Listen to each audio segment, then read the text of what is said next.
Hi అండి, నమస్తే. ఈరోజు మన కిచెన్లో గుత్తి వంకాయ పులుసుని చాలా ఈజీగా టేస్టీగా ఎలా ప్రిపేర్ చేసుకోవాలో ఈ వీడియోలో మీకు చూపిస్తాను. ఇక్కడ నేను నల్ల వంకాయలతో కాకుండా తెల్ల వంకాయలతో ఈ గుత్తి వంకాయ పులుసుని ప్రిపేర్ చేస్తున్నాను. చాలా రుచిగా ఉంటుందండి. తయారు చేయడానికి ఎక్కువ టైం కూడా పట్టదు. తక్కువ టైంలో తక్కువ మసాలాతో టేస్టీగా ఈ గుత్తి వంకాయ పులుసుని ప్రిపేర్ చేసుకోవచ్చు. ఇక్కడ నేను హాఫ్ కిలో వంకాయలతో ఈ వంకాయ పులుసుని ప్రిపేర్ చేస్తున్నాను.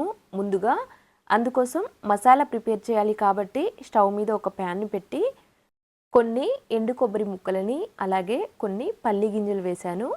ఈ రెండింటిని కూడా నిదానంగా కాస్త వేయించుకోవాలి. ఆ తర్వాత కొన్ని ధనియాలని, నెక్స్ట్ కొంచెం జీలకర్రని, అలాగే కొంచెం మాత్రమే మెంతులు వేయాలి.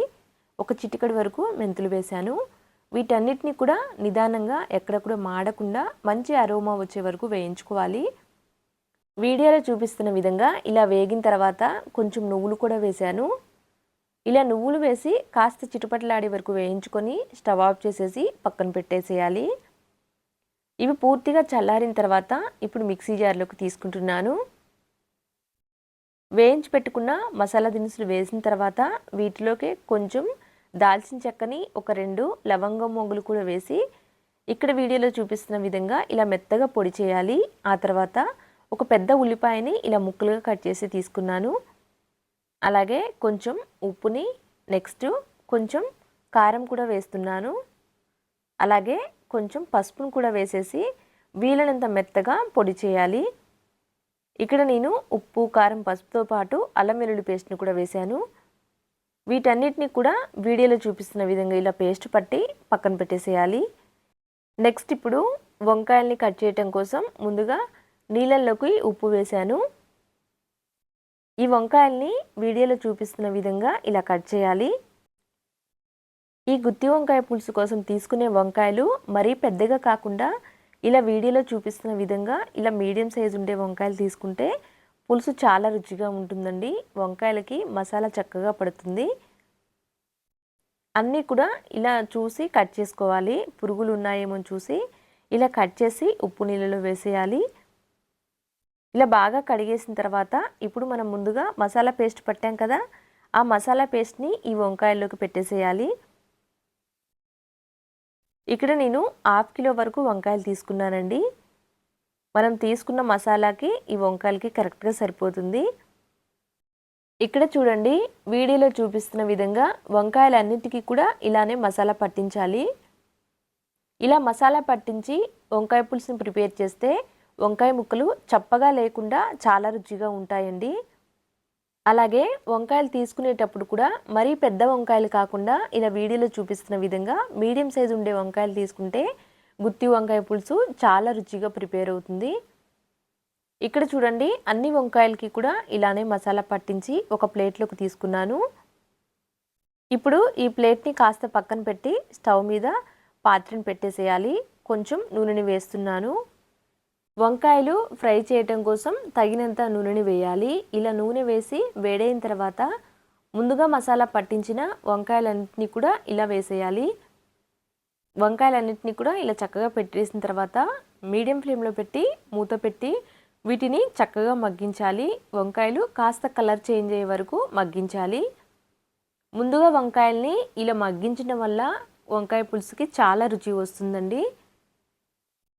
ఇక్కడ చూడండి, ఒకవైపు మగ్గిన తర్వాత వేరొక వైపుకి ఇలా తిప్పేయాలి. ఇలా రెండు వైపులా కూడా చక్కగా ఫ్రై చేయాలి. వంకాయని అంతటిని కూడా ఇలా చక్కగా ఫ్రై చేసిన తర్వాత పులుసు పెడితే చాలా రుచిగా ఉంటుంది. వీడియోలో చూపిస్తున్న విధంగా వంకాయలు ఇలా చక్కగా మగ్గే వరకు మూత పెట్టి మధ్య మధ్యలో కలుపుకుంటూ వంకాయల్ని ఫ్రై చేయాలి. అప్పుడే మాడకుండా ఉంటాయండి. ఇలా మగ్గిన తర్వాత ఇప్పుడు స్టవ్ ఆఫ్ చేసేసి ఈ వంకాయలన్నింటినీ కూడా ఒక ప్లేట్లోకి తీసుకొని పక్కన పెట్టేసేయాలి. మళ్ళీ వంకాయ పులుసుని ఇదే పాత్రలో ప్రిపేర్ చేస్తాం కాబట్టి ఈ వంకాయలన్నింటినీ కూడా ఇలా ఒక గిన్నెలో వేసి పక్కన పెట్టేస్తున్నాను. ఇక్కడ నేను గుత్తి వంకాయ పులుసు కోసం తెల్ల వంకాయల్ని తీసుకున్నాను కదా, కావాలి అంటే ఈ తెల్ల వంకాయల ప్లేస్లో నల్ల వంకాయలు వేసైనా కానీ ఈ గుత్తి వంకాయ పులుసుని ప్రిపేర్ చేసుకోవచ్చు. ఇలా వంకాయల్ని పక్కకు పెట్టి ఆ తర్వాత మళ్ళీ నూనె వేయాలి. కూరకి సరిపడినంత నూనె వేసి ఇప్పుడు ముందుగా పేస్ట్ పట్టిన మసాలా పేస్ట్ని వేసాను. ఈ మసాలా పేస్ట్ని ముందుగా నూనెలో కాస్త వేగనివ్వాలి. ఇలా అంతా కూడా చక్కగా కలిపేసి కొంచెం కరివేపాకుని అలాగే సన్నగా కట్ చేసి పెట్టుకున్న పచ్చిమిర్చి ముక్కలు కూడా వేస్తున్నాను. ఇలా వేసిన తర్వాత మసాలాలోని పచ్చివాసన పోయే వరకు ఇలా చక్కగా వేగనివ్వాలి. మసాలా పేస్ట్ చక్కగా వేగిన తర్వాత ఇప్పుడు ముందుగానే నానబెట్టిన చింతపండు రసంని వేస్తున్నాను. చింతపండులో కొంచెం నీళ్లు వేసి నానబెట్టాను. ఆ చింతపండు రసం కూడా వేసాను.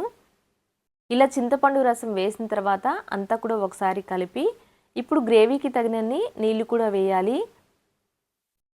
ఆ తర్వాత వంకాయలకి మసాలా పట్టించి వేయించి పక్కన పెట్టాం కదా, ఆ వంకాయల్ని కూడా వేస్తున్నాను.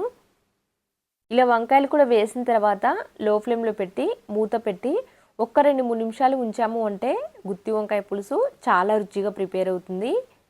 ఎక్కువ మసాలాలు ఏమీ లేకుండా ఇలా తక్కువ మసాలాతో సింపుల్గా ఈ గుత్తి వంకాయ పులుసుని ప్రిపేర్ చేసాము అంటే చాలా రుచిగా ఉంటుందండి. ఇక్కడ మూత పెట్టి 2-3 నిమిషాల పాటు ఉడికించాలి. ఇక్కడ చూడండి నూనె ఇలా సెపరేట్ అయ్యే వరకు ఉడికించిన తర్వాత ఇప్పుడు సన్నగా కట్ చేసి పెట్టుకున్న కొత్తిమీర ఆకుని అలాగే కొంచెం ధనియా పౌడర్ కూడా వేసేసి స్టవ్ ఆఫ్ చేసేయాలి.